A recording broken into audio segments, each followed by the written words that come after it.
تو رانا صاحب فائنلی آپ نے کروائی ہی دی آپ لوگوں نے ملاقات، اور یہ جو پریشر بلڈ ہو رہا تھا اس کی بنیاد پہ ہو پائی، یا پھر جس طریقے سے وہ 26 نومبر کی ایک تاریخ گزرنی تھی تو اس بنیاد پر ملاقات سے روکا گیا تھا؟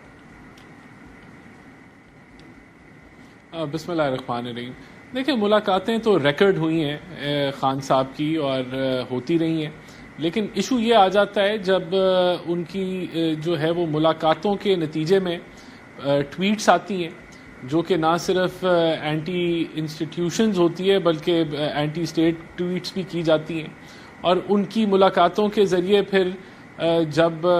گائیڈ لائن ملتی ہے کہ آپ نے پروٹیسٹ کرنے ہیں اور سیاسی لیکچر دیے جاتے ہیں، تو یہ دیکھیں یہ دس از دا ریڈ لائن کہ جہاں پریزن مینول جو ہے وہ اجازت نہیں دیتا ایک قیدی کو کہ وہ جو ہے وہ سیاست کرے یا اسٹیٹ کے اندر انٹرفیئر کرے وایا ہز پارٹی. تو یہ بنیاد تھی، اور اس کو بالکل میرے خیال سے پی ٹی آئی کو اس کے مطابق ایڈجسٹ ہونے میں مسائل ہیں، اور وہ بضد ہیں کہ جو سیاست ہے وہ خان صاحب پہلے بھی کر رہے تھے آج بھی کر رہے ہیں، تو ایسا نہیں ہے. تو یہ کلیئرٹی میرے خیال سے لائی گئی. یہ جو ڈیٹ کی بات ہے میں نہیں سمجھتا کہ کوئی ڈیٹ سے کوئی ریلیٹڈ یہ کوئی معاملہ تھا کہ کچھ ہو جانا تھا. رانا ثناء اللہ صاحب نے یہ بات کی ہے، کرنا رانا صاحب رانا ثناء اللہ نے یہ بات کی تھی شاید ان کے پاس کوئی ایسی انفارمیشن ہو. اچھا شیر افضل خان مروت صاحب، آپ ذرا یہ فرمائیے گا کہ یہ آخر گتھی کیسے سلجھی؟ کیا وزیر اعلیٰ صاحب نے احتجاج میں آج نہ بیٹھنے کا فیصلہ کیا بقول فیصل وارڈر صاحب کے ان کے مشورے کو مانا، یا پھر 26 نومبر گزر گئی، یا پھر یہ ہے کہ کچھ گورنر راج کی دھمکی، یا پھر کیا ہوا کیا آخر، یا پی ٹی آئی کا پریشر؟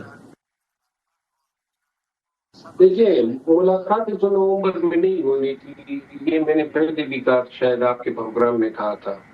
نومبر کے مہینے کی وجہ سے، گزشتہ سال کے واقعات کی وجہ سے، اور میں نے کہا جو ہی نومبر گزرے گا تو اس دوران ایک ڈیولپمنٹ ہوئی کہ خان کی صحت کے حوالے سے، ان کی زندگی کے حوالے سے